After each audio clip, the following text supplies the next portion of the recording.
تو جو نافرمانوں کا ساتھ دے جائیں گے وہ اپنے ہاتھ چبا جائیں گے، اور جو اپنے آپ کو دنیا میں بچا جائیں گے اے اللہ تیرا شکر ہے، لولا نعمت ربی، اگر میرے رب کی نعمت اور احسان نہ ہوتا تو میں بھی اس کے ساتھ تباہ و برباد ہو جاتا۔ میرے بھائیوں، میرے دوستو، اللہ پاک نے انسانوں کے ساتھ یہ سودا کیا ہے کہ میری مان لو تو تمہارے دنیا اور آخرت کے سارے کام بنا دوں گا۔ انت ترید وانا ارید، جو تو چاہتا ہے وہ میرے بغیر ہو نہیں سکتا، جو میں چاہتا ہوں تم سب کے بغیر کر دیتا ہوں۔ فإن سلمت لي فيما أريد، اب جو میں چاہتا ہوں وہ تم کر دو۔ کفیتک فيما تريد، جو تم چاہو گے وہ میں کر دوں گا۔ ہمیشہ کی زندگی دے دے گا، ہمیشہ کی راحت اور سکون دے دے گا۔ لیکن اللہ پاک نے اس کو چھپا، پیسے میں نہیں چھپایا، دولت میں نہیں چھپایا، اللہ پاک نے اس کو حضرت محمد صلی اللہ علیہ وسلم کے طریقے میں چھپایا ہے۔ کبھی جنت لینی ہو محمدی بن جاؤ، دوزخ سے بچنا ہو محمدی بن جاؤ، دنیا میں عزت چاہتے ہو محمدی بن جاؤ، چین چاہتے ہو محمدی بن جاؤ، میری محبت لینا چاہتے ہو محمدی بن جاؤ، اولاد کو فرمانبردار دیکھنا چاہتے ہو محمدی بن جاؤ، آپس میں الفتیں چاہتے ہو محمدی بن جاؤ، مال چاہتے ہو محمدی بن جاؤ، غنی بننا چاہتے ہو محمدی بن جاؤ، ذلت سے بچنا چاہتے ہو محمدی بن جاؤ، اپنی بڑائی چاہتے ہو محمدی بن جاؤ، اپنی عزت چاہتے ہو محمدی بن جاؤ، حکومت چاہتے ہو محمدی بن جاؤ، عروج مانگتے ہو محمدی بن جاؤ، زوال سے بچنا ہے تو محمدی بن جاؤ، اولاد کو نیک دیکھنا ہے تو محمدی بن جاؤ، بیوی کو فرما بردار دیکھنا ہے تو پہلے تم محمدی بن کے دکھاؤ، دشمن پہ روب چاہتے ہو تو محمدی بن کے دکھاؤ، باطل کو توڑنا چاہتے ہو تو محمدی بن کے دکھاؤ، باطل کو جھکانا چاہتے ہو تو محمدی بن کے دکھاؤ، چیزوں میں برکت چاہتے ہو تو محمدی بن کے دکھاؤ، دنیا اپنی بڑائی چاہتے ہو تو محمدی بن کے دکھاؤ۔ زمین آسمان کے خزانوں کی اب ایک چابی ہے، باقی سب چابیاں اللہ تعالیٰ نے توڑ دی ہیں، وہ ہے محمد الرسول اللہ۔ طریقہ محمدی ہو، اللہ کی نہ کسی سے رشتہ داری ہے، نہ قریشی کو دیکھے، نہ ہاشمی کو دیکھے، نہ پٹھان کو دیکھے، نہ راجپوت کو دیکھے، نہ وہ عرب کو دیکھے، نہ وہ عجم کو دیکھے، میرے نبی کا طریقہ کس میں ہے وہ اس کو دیکھتا ہے۔ جس طریقے پہ تل کے آئے گا وہ اللہ کا محبوب بن جائے گا، جس طریقے سے ہٹ جائے گا وہ دنیا اور آخرت میں ذلیل و خوار ہو جائے گا۔ بلال حبشی ہیں، بلال حبشی، ابو لہب قریشی۔ ابو لہب کے بارے میں کہا تبت یدا ابی لہب وتب، ابو لہب ہلاک ہو گیا جہنم میں۔ بلال کے بارے میں آپ نے فرمایا بلال حبشی ہیں، ان کے باپ کا نام ہے رباح، ان کے دادے کا نام آج تک کہیں نہیں ملا۔ ایسے بے نام ہیں، ایسے بے حسن ہیں، لیکن اللہ نے اپنی ذات میں نسب کتنا اونچا دیا ہے کہ آپ نے ارشاد فرمایا کہ جب قیامت کا دن ہوگا اور قبریں پھٹیں گی تو سب سے پہلے میں نکلوں گا، میرے دائیں طرف سے ابو بکر نکلے گا، اور میرے بائیں طرف سے عمر نکلے گا، اور میرے پیروں سے بلال نکلے گا اذان دیتا ہوا۔ حضرت بلال کی قبر کہاں ہے؟ ملک شام میں، سیریا میں۔ حضرت بلال کی قبر سیریا، شام، دمشق میں ہے، لیکن نکالے کہاں سے جائیں گے؟ اپنی قبر سے نہیں، حضور پاک صلی اللہ علیہ وسلم کے قدم مبارک سے نکالے جائیں گے، اور نکلتے ہی اللہ اکبر دنیا والی ڈیوٹی دینی شروع کر دیں گے۔ پھر آپ نے فرمایا لوگ پیدل چلیں گے، میں براق پہ چلوں گا، اور بلال میرے آگے سرخ اونٹنی پہ سوار ہو کے چلے گا۔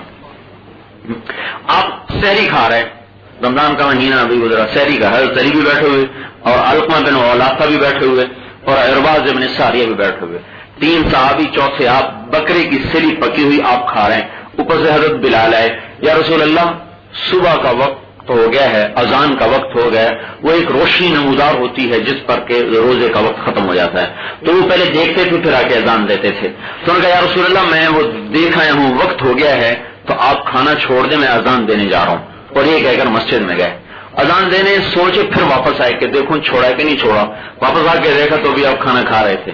کہا یا رسول اللہ واللہ لقد اصبحت، اللہ کی قسم میں نے کہا صبح ہو گئی ہے، تو آپ نے ہاتھ کھینچ لیا اور کہا اللہ کے بندے صبح نہیں ہوئی تھی، تیرے قسم کے کھانے کی وجہ سے اللہ نے اس کو پہلے نکال دیا، تیری قسم جھوٹی نہ پڑ جائے، کائناتی نظام اللہ تبدیل کر دے اپنے بندوں کی خاطر۔ اپنے ٹائم سے پہلے سورج چاند کا نظام آج تک کبھی کسی نے نوٹ نہیں کیا، ایک سیکنڈ کا کوئی فرق نہیں نکال سکتا۔ اللہ نے بلال رضی اللہ عنہ کی قسم کو جھوٹا ہونے سے بچانے کے لیے، وقت تو ہوا نہیں تھا، قسم کھا بیٹھے، اب اگر وقت یہی ہو تو یہ قسم جھوٹی پڑتی ہے، لہذا حضرت بلال کی قسم کو سچ کرنے کے لیے اللہ نے فوراً صبح کو نکال دی۔ تو حضرت علی نے فرمایا اگر بلال قسم نہ کھاتے تو جب تک حضور کھا رہے تو صبح نہیں ہونی تھی. نہیں، بلال کی قسم پر اللہ نے کہا نکل آؤ نکل آؤ، کہیں حبشی کی قسم جھوٹی نہ ہو جائے. یہ عزت کہاں سے ملی ہے؟ محمدی بننے سے ملی. پھر جب حضور صلی اللہ علیہ وسلم کا انتقال ہو گیا تو زور کے بعد دفن کیے گئے. زور کے بعد، صبح انتقال ہوا، زور کے بعد دفن کیے گئے. تو زور کی نماز کے لیے اذان دینے کے لیے کھڑے ہوئے تو جب اشہد ان محمد رسول اللہ پر آئے نا تو آواز بند ہو گئی، روتے روتے روتے آواز بیٹھ گئی. اب اذان مکمل کر کے نیچے اترے اور کہا کہ آج کے بعد میں اذان نہیں دوں گا. پھر اذان دینا چھوڑ دیں. جب شام میں فتح ہوا بیت المقدس جب فتح ہوا، القدس حضرت عمر کے زمانے میں جو فتح ہوا تو جمعے کا دن تھا اور جمعے کی نماز پڑھانے کے لیے سارے جمع ہوئے. تو اذان جمعے کی کون دے؟ تو سب نے بالاتفاق کہا کہ آج تو بلال کو دینی چاہیے. تو وہ تو دیتے نہیں تھے. تو حضرت عمر نے بلایا، کہا بلال آج ہماری درخواست ہے کہ جیسے آپ حضور کے زمانے اذان دیتے تھے آج بھی آپ اذان دیں. تو حضرت بلال رونے لگے، کہا کہ میں تو عہد کر چکا تھا کہ اذان کبھی نہیں دوں گا، لیکن آپ کا کہنا تو نہیں ٹالتا ہوں. تو پھر وہاں کھڑے ہو کر جو اذان دی ہے تو جب اللہ اکبر کہا تو ساتھ ہی سب کی چیخیں نکل گئیں.